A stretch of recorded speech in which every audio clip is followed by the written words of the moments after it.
Welcome back to Fight Card. Here we are again, back at it, going for UFC 98. Coming up next, Rashad Evans versus Lyoto Machida. It's gonna be a good night. Prelims started off. We got Dave Kaplan versus George Roop, Yoshiyuki Oshida versus Brandon Wolf, Houston Alexander versus Andre Guzmo, Oh, Houston. Philippe Nover versus Kyle Bradley, Pat Barry versus Tim Hagg, Brock Larson versus Chris Wilson. And let's get right into the main card. Let's get into it. This one is the only fight that sets me and Ko apart this time. So we have all the same picks except Sean Sherk versus Frankie Edgar. Yeah. Frankie the Answer Edgar. Why do you think Frankie Edgar's gonna win? Alright, so just so you guys know, I got Frankie Edgar. Ko here has Sean the Muscle Shark Sherk. You know, makes sense. It's a good pick. Here's why I like Frankie Edgar. Frankie Edgar's a good fighter. He's a hard fighter. And he has wins under his belt such as Hermes Franca and Tyson Griffin. Mm-hmm. Now, you don't beat either of those guys if you're not really ready to fight. And I feel like Sean Sherk might be getting a little too old to keep doing what he does. I don't know about that. He just went to war with BJ Penn for 5 rounds. He did. He went to war with Tyson Griffin for 5 rounds. He did. And Frankie Edgar fights and wins every time by decision. True. We know Sean Sherk wins by decision every time too, so it's probably most likely going to go into the 5th round, and Sean Sherk will probably pull it out. But if it doesn't go into the 5th round, I think Sean Sherk's going to be the one to end it. I think he's stronger. I think he hasn't been able to find his range against BJ Penn because BJ is a few inches taller. It's true. But against Frankie Edgar, I think he's going to be able to find his range and tee off. Here's the thing. I think Sean Sherk is stronger than Frankie Edgar. I think he pushes the pace a lot more. So if anybody's going to end this fight early, it's going to be Sean Sherk. Yeah. I won't be surprised at all if Sean Sherk does beat Frankie Edgar.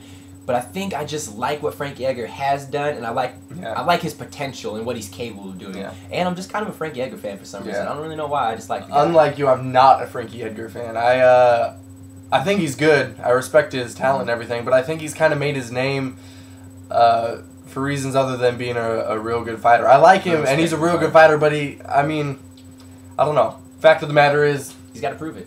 you're in Frankie Edgar's corner. I got Frankie Edgar. I got Sean Sherk. The Answer, baby. Let's get into the next card. We got Yushin Okami versus Dan Miller. We both picked Dan Miller. Why do you think Dan's going to win? I think Dan's going to win because, flat out, I just think he's a better fighter. Yeah. I think Okami's won a lot of his fights by decision. Yeah. He does not end fights.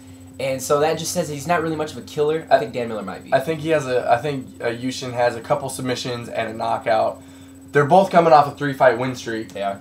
I think when it comes down to it, I think Dan Miller's just going to be the better fighter. I see them both going to decision and Dan Miller being the one that pulls it out. I don't know who's going to finish the fight.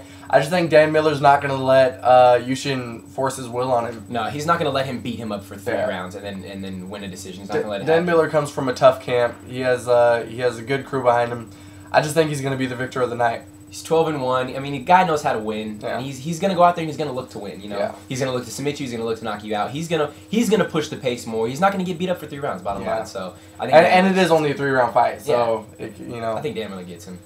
So we're both in Dan Miller's corner. Next up, James Irvin versus Drew McFedries. Now, at one point, we all kind of like Drew McFedries a little bit. We all kind of like the guy. But he's a one-dimensional fighter. If he doesn't knock you out, he's gonna lose the fight. And I think he's not like a, you could say Chuck Liddell's kind of one-dimensional, but he's not. He's not that good. Yeah. He's one-dimensional, and he's not really that good at what he does. Like, he's a hard hitter, no doubt about it. I think James Irvin's not only a harder hitter, but a better fighter. He has more tools to beat McFedries. McFedries is a tough guy, though. We saw him versus Martin Kampman, and he just about knocked Martin's head off, but Martin came back to take him on the ground and submit him. And then, again, didn't Tally's ladies just submit Drew McFedries in about 6 seconds flat? Drew's ground game is 0. Unless he's been working on it.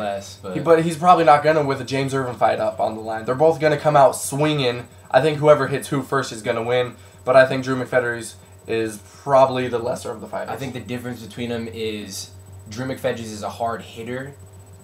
James Irvin is a hard-hitting fighter. Yeah. He's a fighter. So he hits hard and he fights. He just kind of hits hard. He just swings. Yeah, we both have James Irvin in the fight, but Drew, don't get me wrong, I'm pulling for you.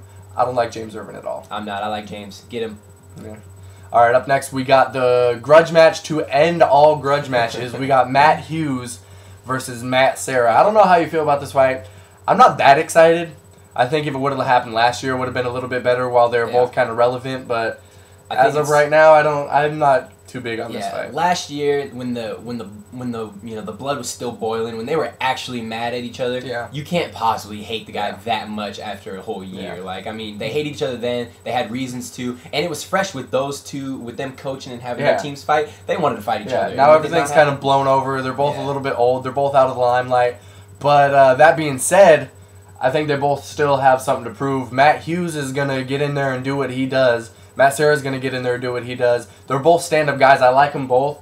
But I don't see this being one of those fight of the nights. I think Matt Hughes is probably going to get the takedown, secure the ground game, do what he can, pound out, another decision maybe.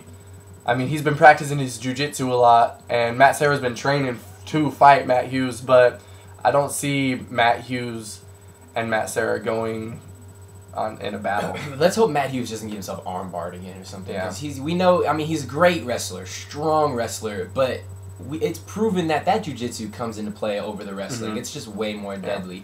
And so I just don't see this fight being as exciting as it could have been a year or a couple years ago.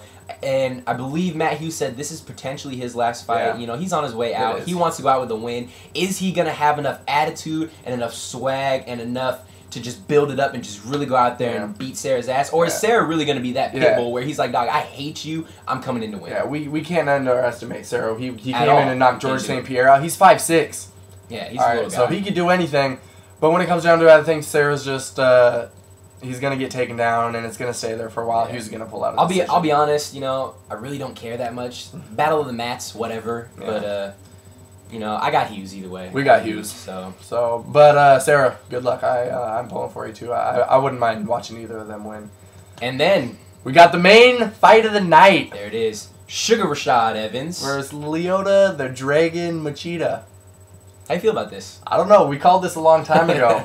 We talked about it a long time ago. You could quote us saying, I think Lyoto Machida should get a title shot next. Check a few videos back. We said it. We got it, and here it is. So, as much as I really want Lyoto to win, and I think he can because he's probably the most tactical fighter in the UFC, do you think he's going to be able to stick and weave against Rashad?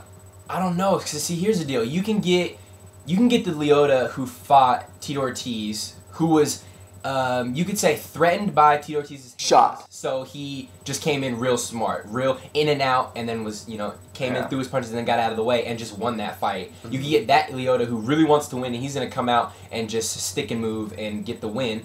Or you could get the Lyoto who's just really just doesn't give a damn, like he did against Thiago Alves, and come out and just try to rip your face off.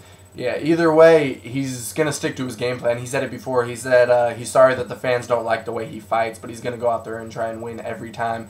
So we're probably going to see him go in there, hit Rashad, get out, go in there, hit Rashad, get out. But the thing about Lyoto is I don't think too many people have really pressed the pace against him. I think Rashad's going to be that guy that comes in and throws as many punches as he can to win. It's fair to say Rashad Evans is afraid of no one. He'll stand with anyone. He'll fight you. And we can't forget that as deadly and as powerful as this man's hands are, he's a collegiate wrestler. So he's got that in his arsenal. Yeah, he can wrestle. That's probably how Rashad's going to win. He's probably going to take him down. He said he got the head kick knockout. Yep. He got the hook knockout. He said, watch for my ground game up next. And he's got it in him, so he can do it if he wants to. Yeah. I'm just saying Rashad is too good, too fast, too strong, and just he can do whatever he wants. And I think against Lyoto Machida, he might come out and do that. No disrespect to Lyoto because the man is scary. We've seen him do so many different kinds of things and so many different speeds and styles that you don't know you can't judge for this guy because, like I said, you can be like, okay, watch out for him coming to kill me like he did against Silva. Or you could say, I'm going to have to push it on him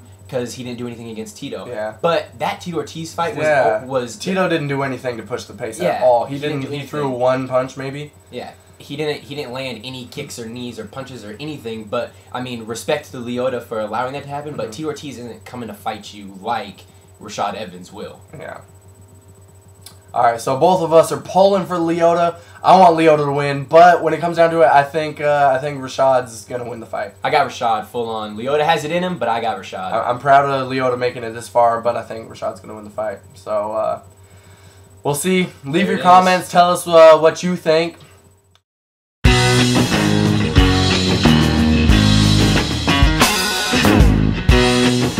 Fight card!